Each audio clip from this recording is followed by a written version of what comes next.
Que viva Cristo Rey! Que viva!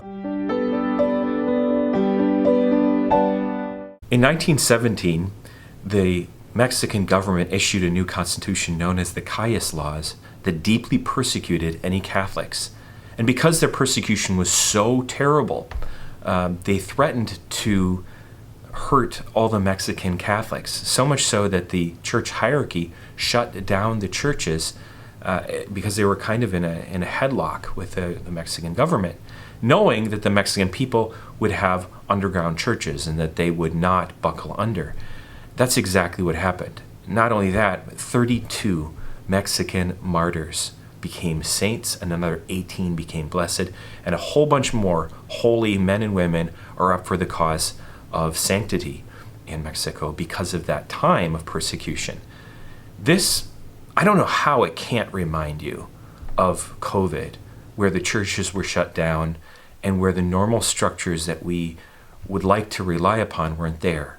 And this is a call for us to great sanctity, to a certain closeness, a radical configuration to the life of Jesus Christ.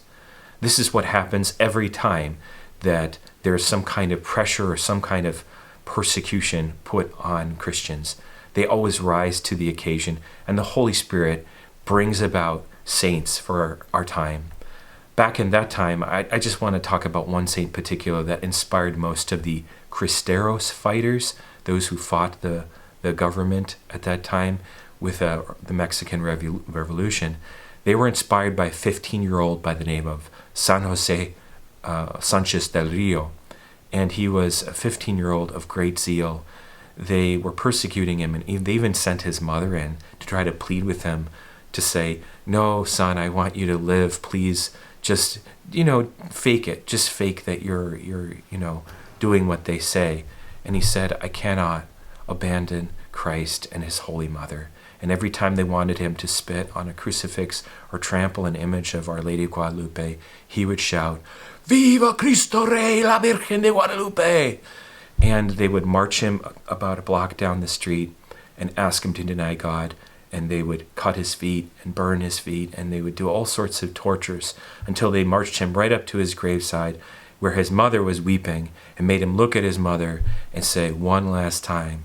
And he said again, "Que viva Cristo Rey y la Virgen de Guadalupe." And this kind of courage from the heart of an innocent child is the same kind of innocence that comes from the heart of Christ, the King of the universe.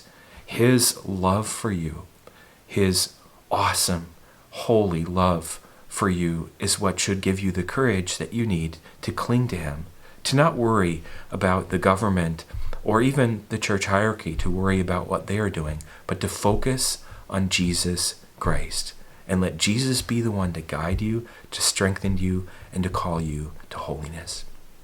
Be sure to like, share, and subscribe this video, and also visit ourladyofcorpuschristi.org for more information. God love you.